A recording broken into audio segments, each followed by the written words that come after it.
from my alma mater, Michael McCawley.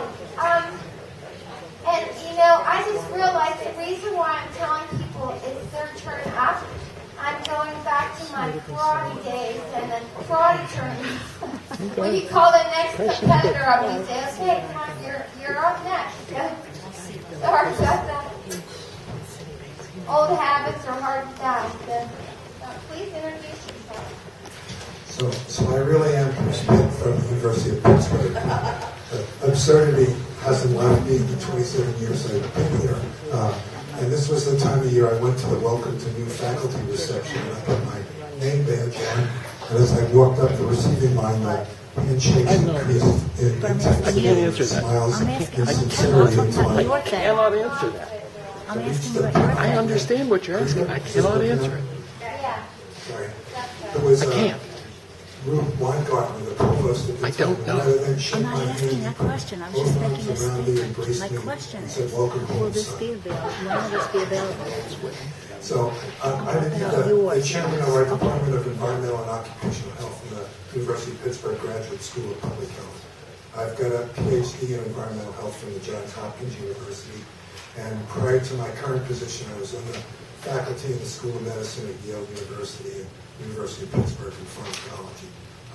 My work is on the pharmacology and toxicology of the lung, and I also have a leadership position in the university trying to organize and direct new efforts as they relate to health effects around Marcellus Shale area.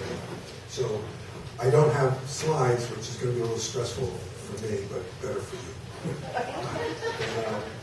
And I'll try to stop in a timely fashion so that we have a much more significant experience already underway at West Virginia University that Dr. McCawley can elaborate on too. I can say at the outset that the health impacts of unconventional natural gas development have been the subject of several recently published reviews in which they've assessed evidence-based types of peer-reviewed articles as well as reports from conferences and individual experiences in various fashions. This has been true for work by physicians and scientists for health, Society of Toxicology, working groups in the National Institute of Environmental Health Science, and the Institute of Medicine, National Academy of Sciences. Today, literally today, May 1st, a report appeared on the internet from a very important group, the Council of Canadian Academies, their National Academy of Science equivalent, on the impact of hydrofracking in Canada. You can access that on www.scienceadvice, one word, scienceadvice.com. And in it, they commissioned a large group of multidisciplinary scientists to consider the impact, some of which we've talked about today. And after 2 years of work, they've come to a very contemporary but concise conclusion that there's extraordinary gaps, especially as they relate to health, and that's what I'll outline in the next few minutes. So their conclusions were there was a need for well-targeted science, and the current data about environmental impacts are neither sufficient nor conclusive. And I'll go over some of the shortcomings that contribute to that, at least with respect to health effects. They summarize that one-size-fits-all assessment won't work. In Canada, their concerns were British Columbia and Alberta are the sites of their current activity. The future will be in Quebec, New Brunswick, and Nova Scotia. Different demographics, different geology, and the like. This similarly applies to Western Pennsylvania when information from Colorado is some of our best known, whether that applies to here. And frankly, would probably even apply to Deer Lakes, in which information from other parts may or may not be completely informative and have to be considered with some of the details that the previous speakers alluded to in terms of climatology and local geology and the like. The report noted that there's rampant cynicism amongst individual citizens, and so issues of transparency and open communication are critical. And in this respect, I congratulate the council here for holding this series of meetings, because it's a truism in environmental risk assessment that an informed public, as we're now embarking on, can reduce and abate the types of skepticism and psychosocial stress that are critical components of all this. I can be a spokesperson for our School of Public Health.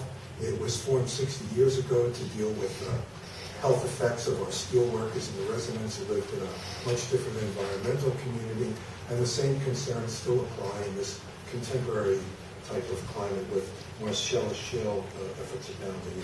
And then Mike can elaborate shortly after on what we've done in West Virginia. So why is it that we don't know more about health effects? And the invariable first conclusion is that there's no opportunities to do baseline studies. These things have been imposed on us in such rapid fashion, and it's largely true, and when opportunities arise, as we'll allude to momentarily, they have to be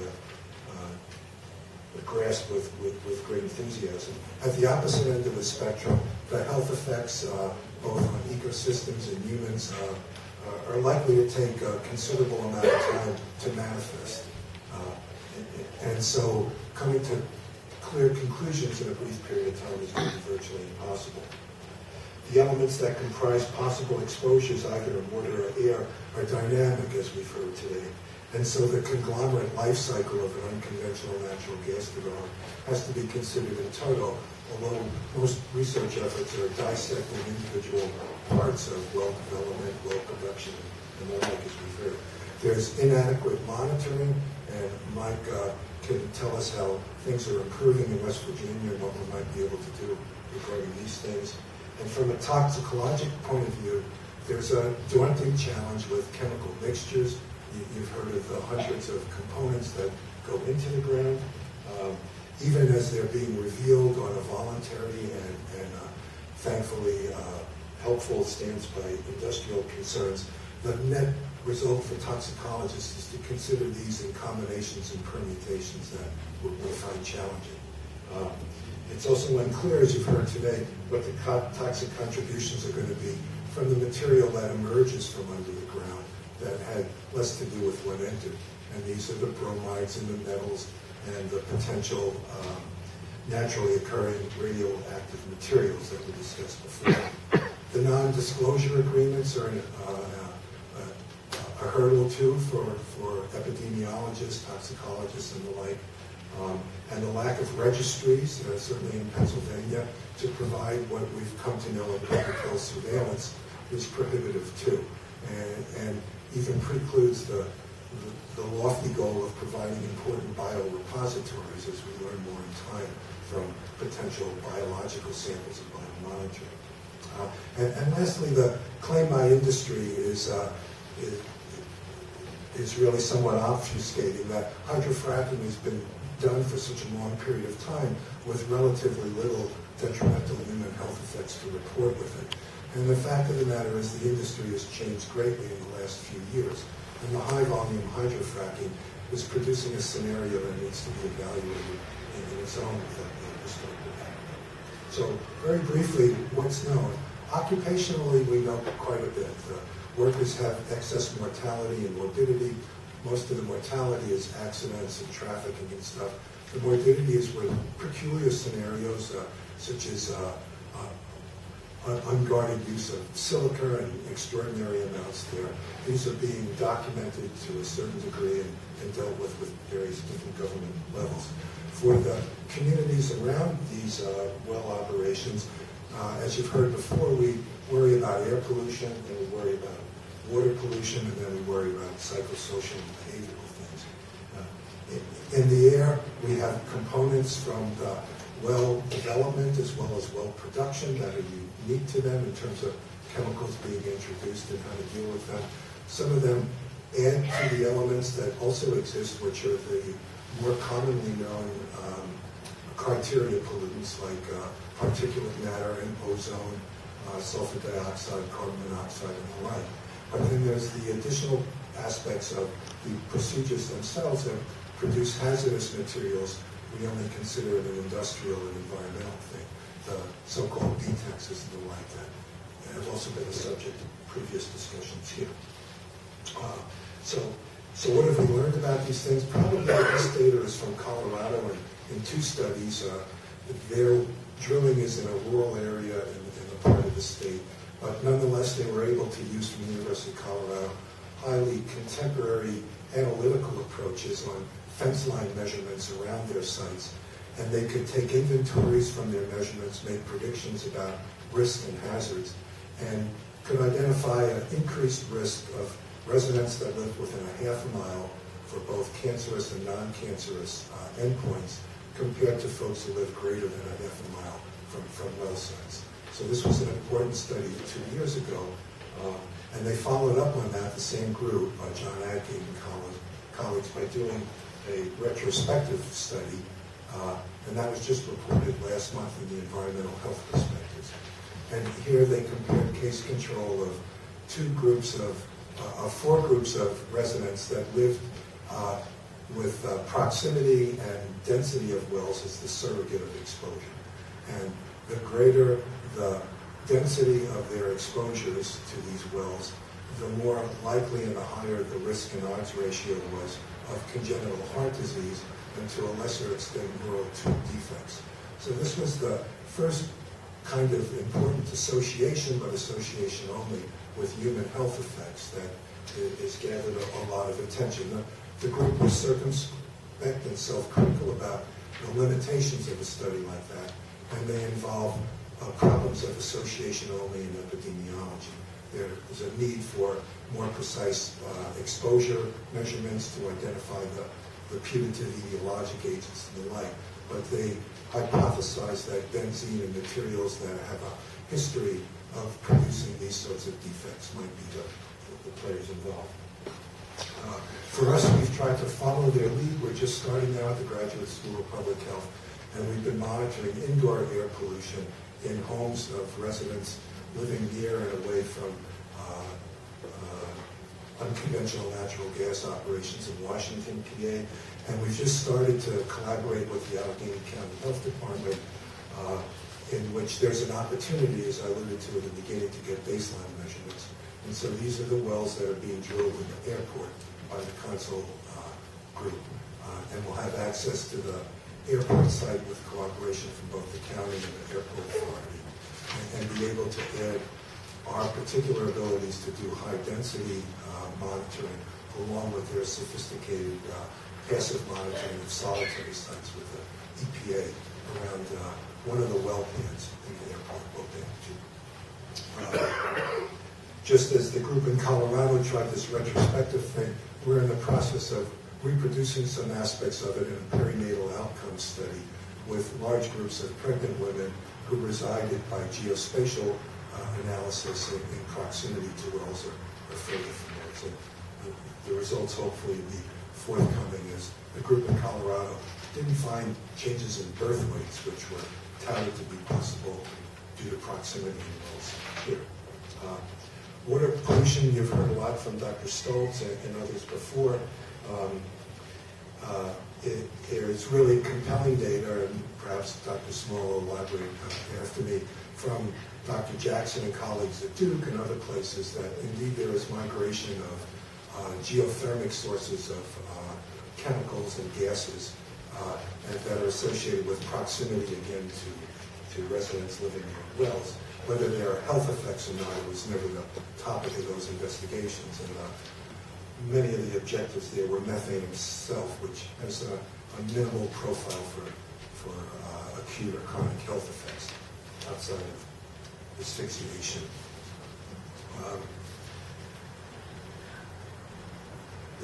In this regard, our School of Public Health was able to approach an important aspect of all of this, was also alluded to before, in terms of the disposition of the flow back and producing water and where it's held and disposed of and reused and the like. And at the time, just a few years ago, the policy for lots of these companies was to use municipal or private wastewater treatment plants. And they're now well known to be woefully inadequate in removing complex chemicals from that kind of mixture. And the practice, as best I know, is still just voluntarily being stopped there. And then lastly, before I turn it over to Mike, a big component of all of this is psychosocial and community behavioral things. And health is just not being not sick, but having a quality of life that's compatible with that. And certainly all of these processes are well known to produce individual anxieties.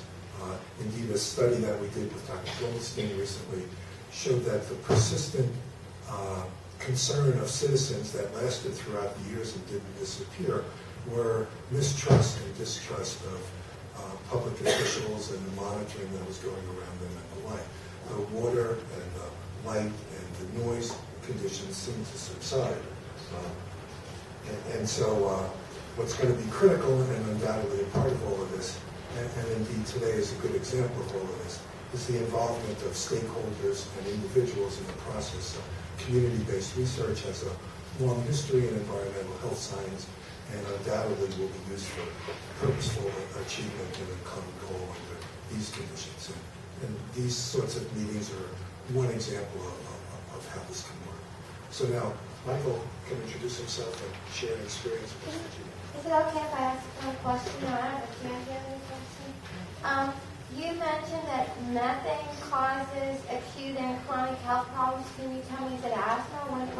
No. So of all the agents we've discussed today, methane probably has the lowest profile because of its lack of reactivity in human health, as best we understand. So it can displace oxygen depending upon the environment. That's what caused the canary to fall down in the mine and what causes the mine to explode occasionally. Such explosion. And so, what if it's a result of constant light and constant noise? I mean, it's never dark. I mean, it's an industrial site. There's a constant drone, lawnmower sound. But I would think that would affect my psychology. Certainly the stress is in large part based on those kinds of features, and maybe West Virginia too. And in doing surveys of individuals, these are key features beyond air and water pollution that are brought up, light and noise. But this issue of mistrust and cynicism is an extraordinary, persistent, and unique one. And so it's a fundamental element of risk perception that if you're uninformed, and so this sort of information reduces that you'll be unable to deal with the stress of a situation like that. And then lastly, if you feel that you're part of the solution and a contributor, that you can mitigate and abate some of the stress induced by those perceptions. Thank you.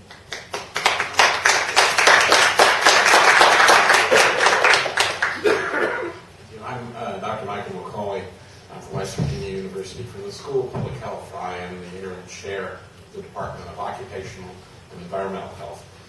Before coming to this position, I spent 27 and a half years in the U.S. Public Health Service working for the Centers for Disease Control and Prevention and support of the National Institute for Occupational Safety and Health.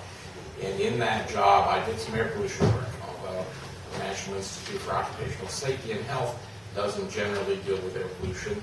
The CDC does.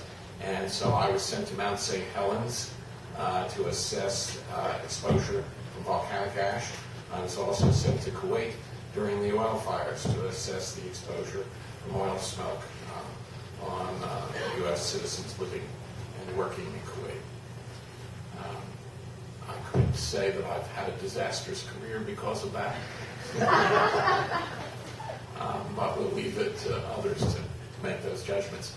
Most recently, though, the West Virginia legislature required the Department of Environmental Protection to begin a study on the hydrofracturing industry in West Virginia to determine mostly, to start with, from an air emission standpoint at least, the effect of the setback rule that they have. The setback rule is the distance that a sensitive location has to be from a well site, in this case the middle of the well pad.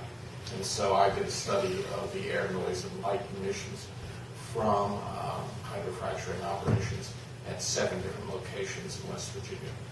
And that was done in 2012 during an 8-month period and was funded by the Department of Environmental Protection. There is a report that is available to the public on the West Virginia DEP website. Along with my report, there are also reports on the effects on water quality and the effects on impoundments for the hydrofracturing industry. So there are 3 reports altogether that are available for the public to download.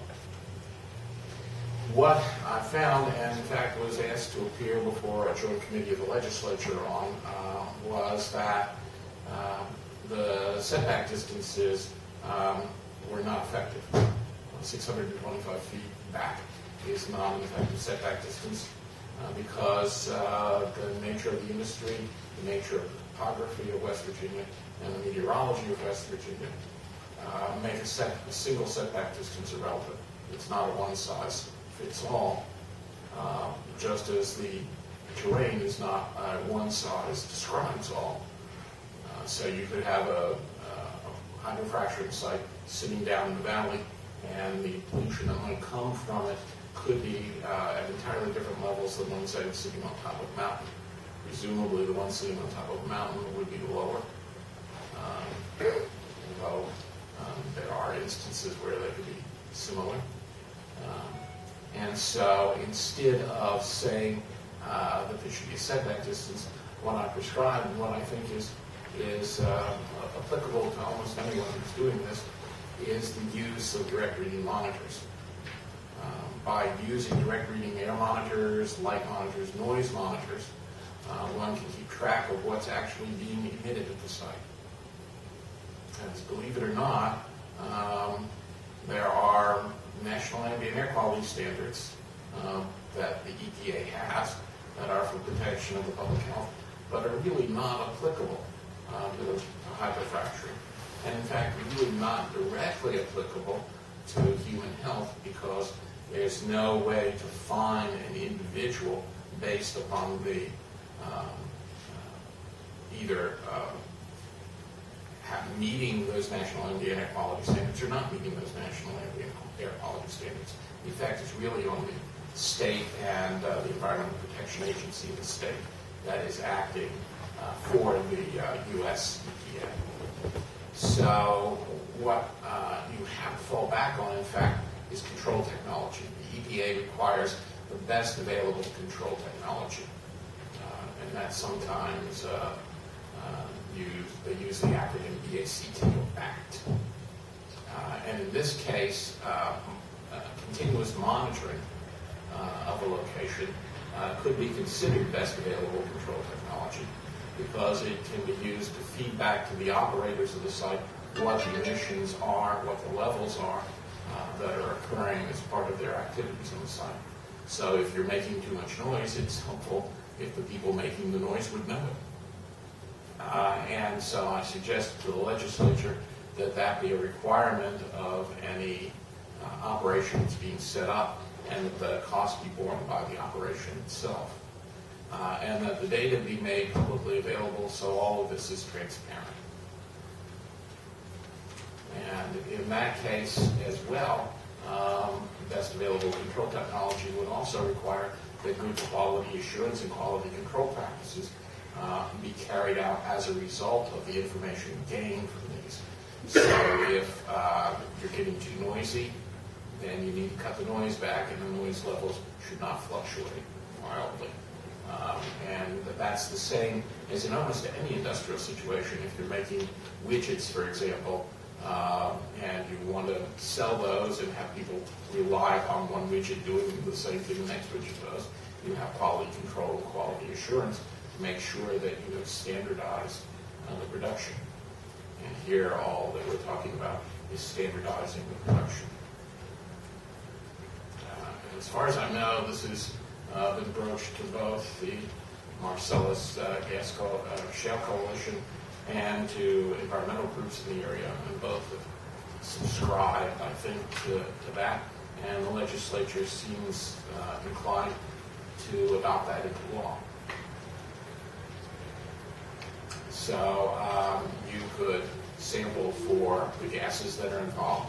And when we did our sampling, we found, in fact, not surprisingly, the BTEX compound, benzene, toluene, ethylbenzene, and the isomers of xylene were present at virtually all of the well sites that we went to. And benzene itself was above the minimal risk level that has been proposed by the U.S. Centers for Disease Control and Prevention. In some cases, substantially above, which is worrisome. The minimal risk level is that level below which one can expect no health effects to be seen. And above that, in increments of that level, the higher the incremental level, the higher the possibility of ill health effects being seen. And so we saw levels that were anywhere from 10 to 30 times the minimal risk level for benzene in these hydrofracturing sites.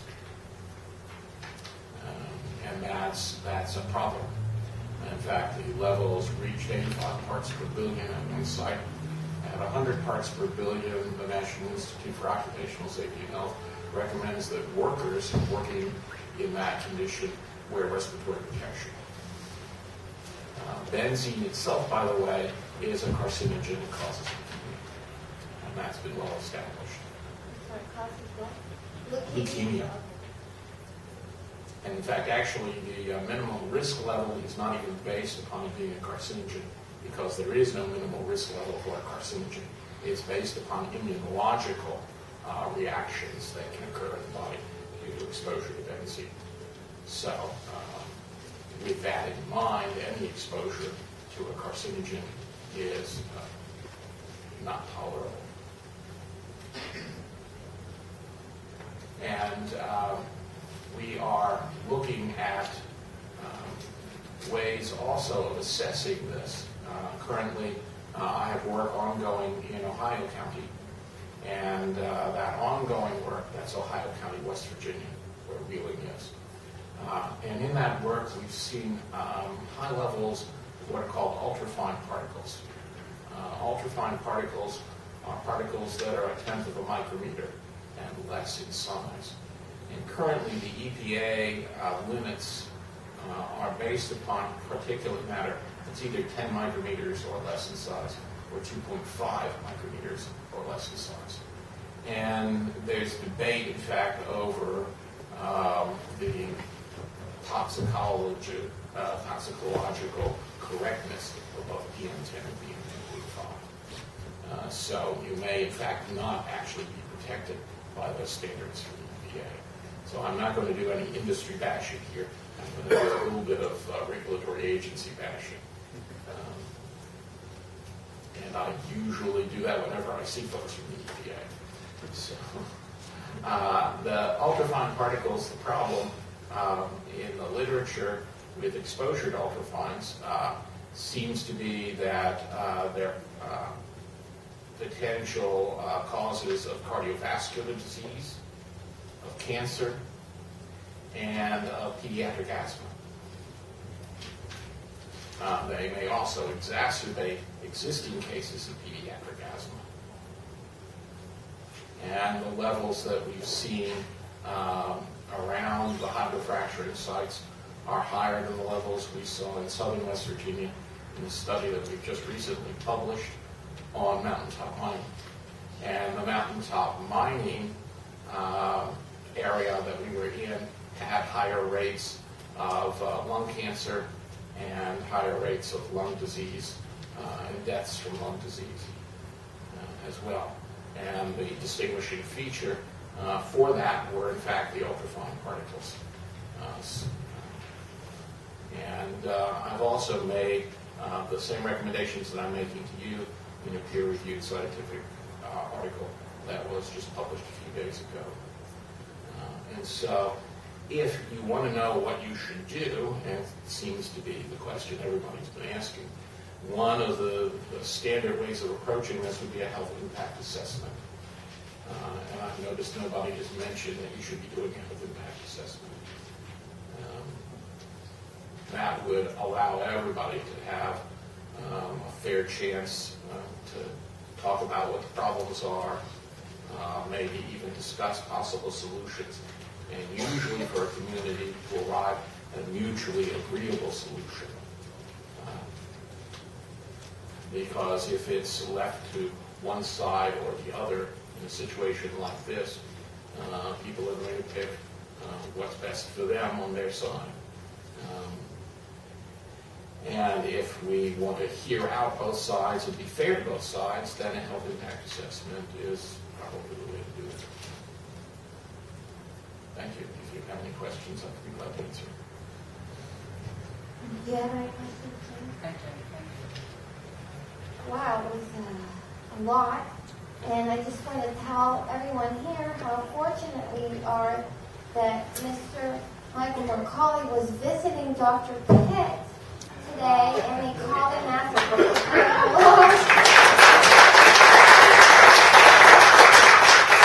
I do have a question, and I asked the industry people this question, and but I'm going to ask it to you, see if you give me the same answer. Benzene is a byproduct of diesel, correct? Like usage. So we're using diesel trucks that come and go. We have the drilling rigs are run by diesel. And I was told that once the diesel's burnt, the benzene's gone. Is that not true? Well, we saw 85 parts per billion of benzene, so obviously it wasn't gone. And in fact, the diesel trucks also produce the ultrafine particles, and we suspect that's probably the major source around these hydrofracturing operations. These are not just diesel trucks in many cases. These are large diesel engines, the size of train engines, on the pads that are used for pressurizing the well site for the hydrofracturing, along with all of the diesel truck traffic coming to and from the site. So you're saying the compressor station, right, is using diesel. And this is the way it was explained to me, that benzene's heavier than air, so when it comes out, it's going to go along the ground, right? It's heavier than air, and so that's why it affects children, because they're closer to the ground. All of our sampling was done 2 meters off the ground. 2 meters off the ground. And our levels of benzene were taken from SUMA canisters, which are evacuated cylinders, and the sampling period was 3 days. So that 85 parts per billion was the average over a 3-day period.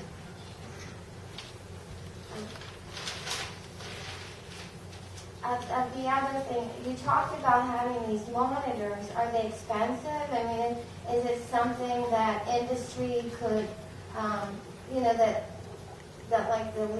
that we could require the industry to put these monitors somewhere? Compared to what's spent on a standard well site in a day, you'd probably have trouble finding it after the decimal points. If you rounded it. It's cheap? Yeah. Oh, okay. Relatively. Well, And they're reusable. And they're reusable. Cheap Yeah. and reusable. And they only have to be used there while they're doing the drilling. And so they can move it from one site to another to another.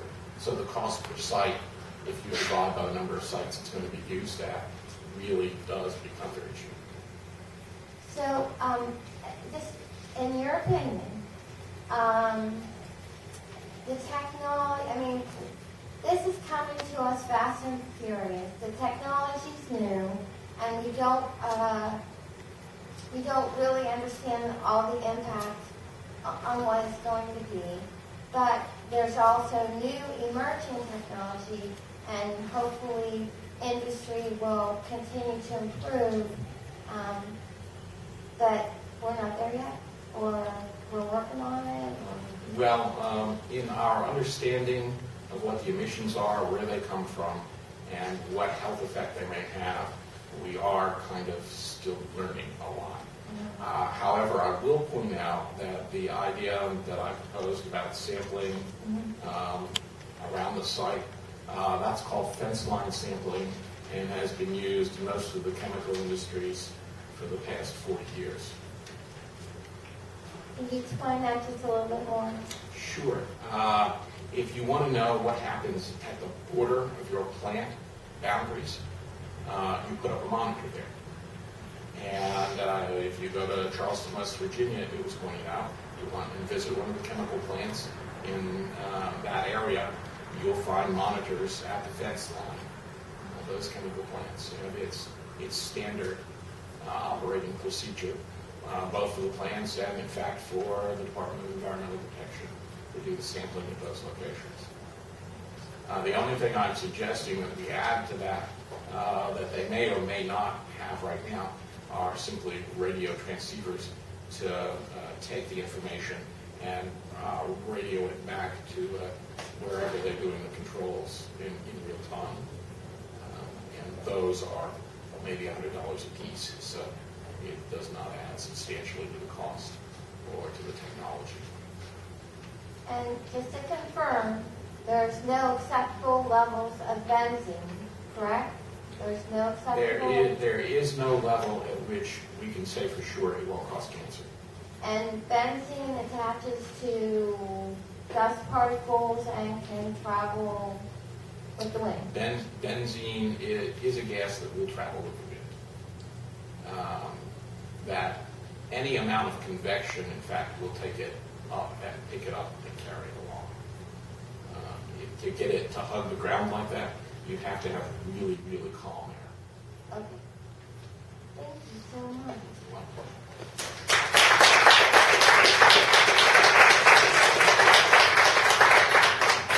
So last but not least is Professor Mitchell Small from CMU.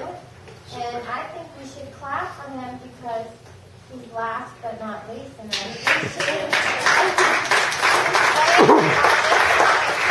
Oh yeah, we're now almost 3 hours. Wow. I'm going to clap for you. Oh,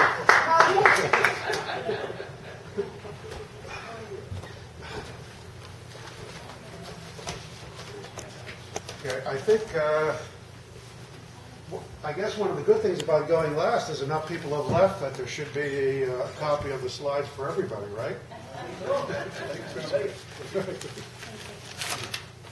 So you could follow along there.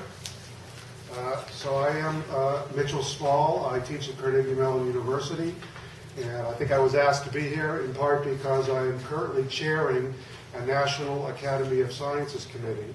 Is this on? Mm-hmm. Okay.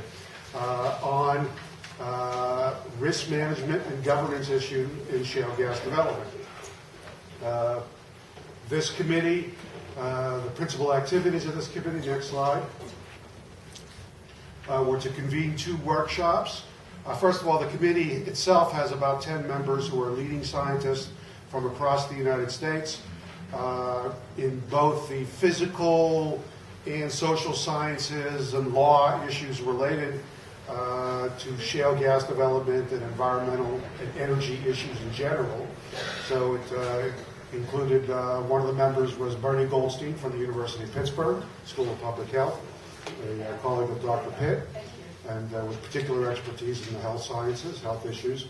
And at the workshop, we had people from all over the world, from industry, environmental scientists, and academia, who presented both on the risks at the first workshop and then on the sort of governance, risk management issues at the second one.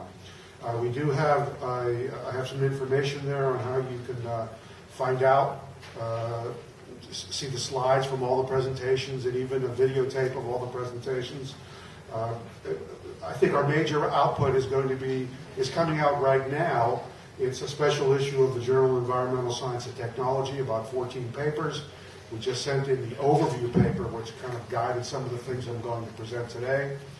And I think it's going to be the most comprehensive and important documentation of shale gas risks and risk governance issues that has come out as yet, certainly in its scope that it covers. Next slide, please. So at the first workshop, we did address some of the principal domains of risk. You've heard a lot about these already today.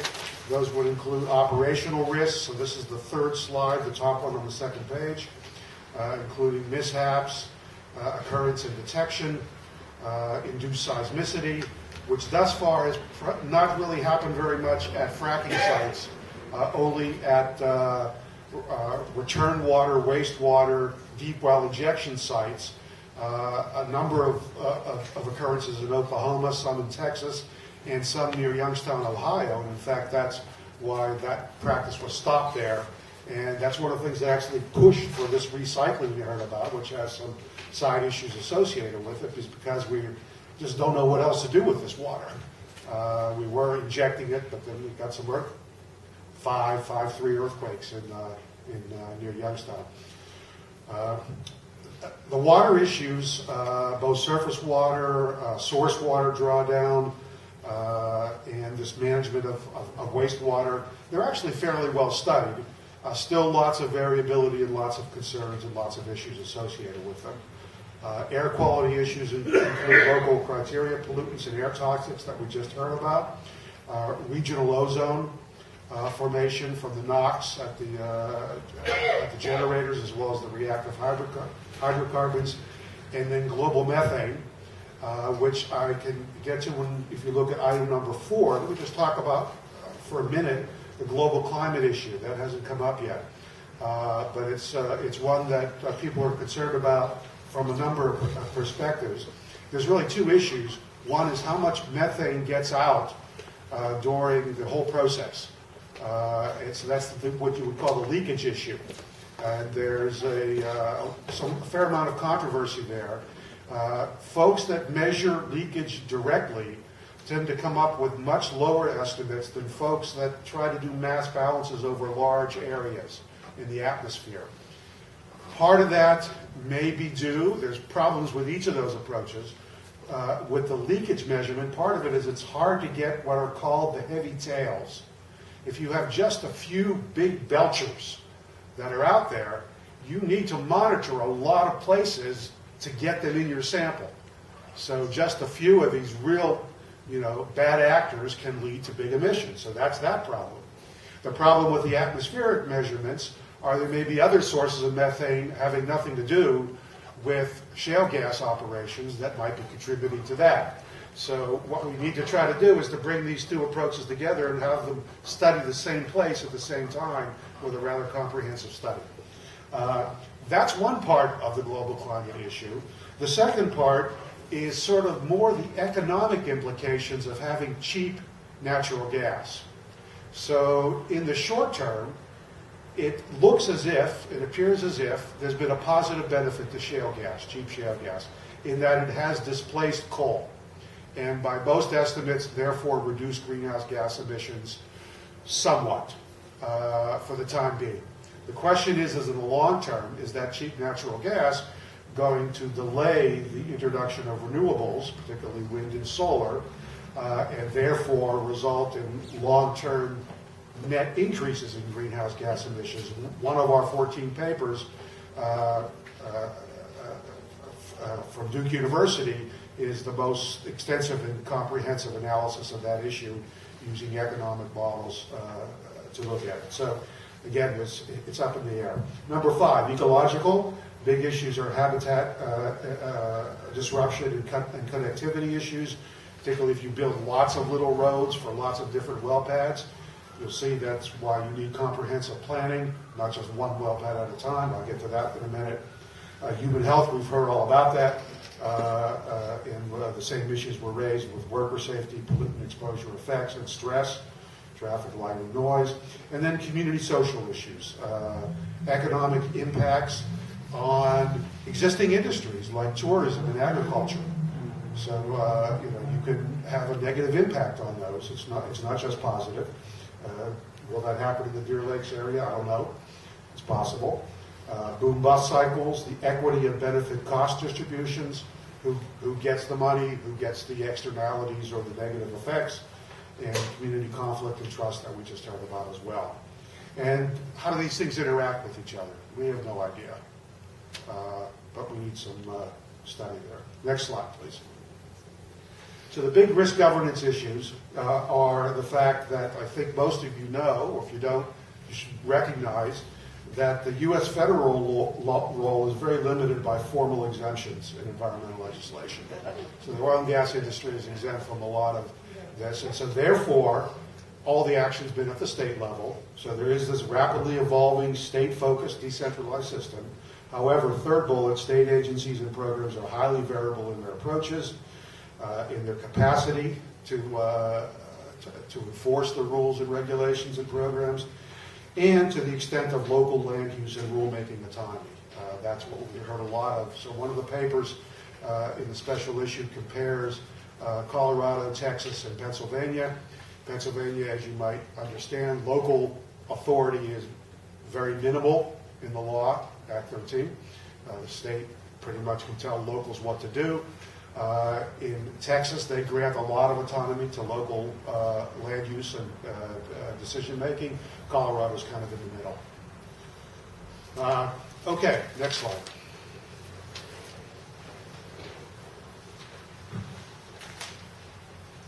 Okay, what I do here is try to identify some of the critical areas where we know even less than some of the other areas.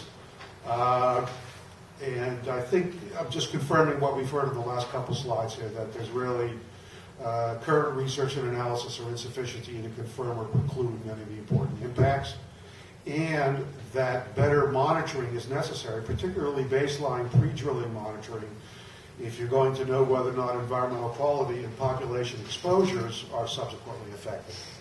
So that would include water, ecosystems, air, as well as indoor air, personal exposure, biomarkers, in order to characterize that. The bottom bullet really reflects what we think ought to be at least a minimal federal EPA role to require a better information standardization, collection, reporting, and dissemination, as well as public disclosure, applying, of course, to hydraulic fracturing fluids. Next slide. New initiatives in governance. We heard from the CSSD. We do talk about that. We had a presentation there on voluntary standards and certification. We were very supportive of that, although many people felt that that alone isn't sufficient. It has to be in combination with an effective regulatory program. I'm going to talk about comprehensive development plans and what particularly Maryland is doing on the next slide, so let's hold off on that. And then there's some things on, again, on the potential federal role. We had some presentations on, it's still, I believe, in the proposal stage and undergoing still public comment, but we were pretty impressed with the Maryland proposal for what's called a mandatory comprehensive gas development plan that has to be developed. In this case, it's developed with the Maryland Department of Natural Resources, and then it has to be discussed in lots of public meetings, and then it has to be approved and permitted by the Maryland Department of the Environment. So there's two agencies that are involved jointly there. The idea is to enable coordinated planning to maximize the use of existing infrastructure, avoid sensitive areas, minimize cumulative effects, even provide operators with decision support tools to help them in their compliance planning and report preparation, and to ensure a high degree of community and stakeholder participation in site selection and implementation. So the plan has to specify the locations of all planned well pads, roads, and pipelines and supporting facilities over a period of 5 years, and comply with all land use, location, and setback regulations. So I don't think a plan that said we're going to put some wells somewhere would pass these criteria, these proposed criteria. And then very comprehensive requirements for monitoring and disclosure, and some of those are on the last slide. Let me just mention at the top of the last slide that that the Department of Natural Resources in Maryland expects a minimum of 2 years of pre-development baseline data to evaluate the condition and characteristics of water resources, particularly those with living resources. I guess that's fish and biota. Since statewide monitoring experience demonstrates there's a great variability on a seasonal and annual basis. Now, Maryland, unlike Pennsylvania, still does not allow fracking. They took, I guess, the approach that we ought to get the information first and have our rules in place first before we start. And we're supportive of that. They actually have a fairly small area with shale, and the Marcellus Shale goes really only under the Allegheny forest area in western Maryland. That's spelled differently than I think our Allegheny, right? But in a sense, it's a recreational type of forested eco area that may, perhaps, I haven't studied the Deer Lakes area, have some parallels there, and the rule of particularly being concerned about water resources and ecosystems, as well as potential human exposures and impacts. So I guess I would encourage somebody from Allegheny County to look into what's happening in the Allegheny Forest and in the state of Maryland. Pardon? In Maryland. In Maryland, you're right, in the Allegheny Forest of Maryland. We have one up north, too. Pardon? Oh, that's true. We did have one up north in New York State, right? Yeah. Well, that's, I guess, the whole thing is called the Allegheny. Okay, I am completed my presentation, and we can take a question or two if we're allowed.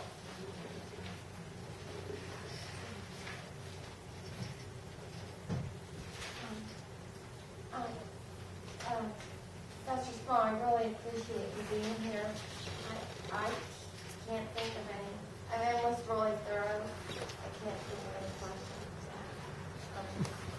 But I was wondering if maybe Dr. Stolz had a question. Do you have any questions for him? No?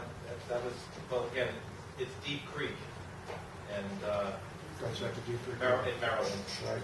So they're balancing there that Deep Creek generates $1 billion a year in tourism, and they're balancing. And so Deep Creek, Maryland, where my family takes vacation, is where the Marcellus Shale is? Yes. The question is, can they hide it? Can they hide well pads there? Yeah. And so just to confirm, Professor Small, you said that Maryland hasn't permitted it yet, and they think that they needed a minimum of 2 years pre-development baseline.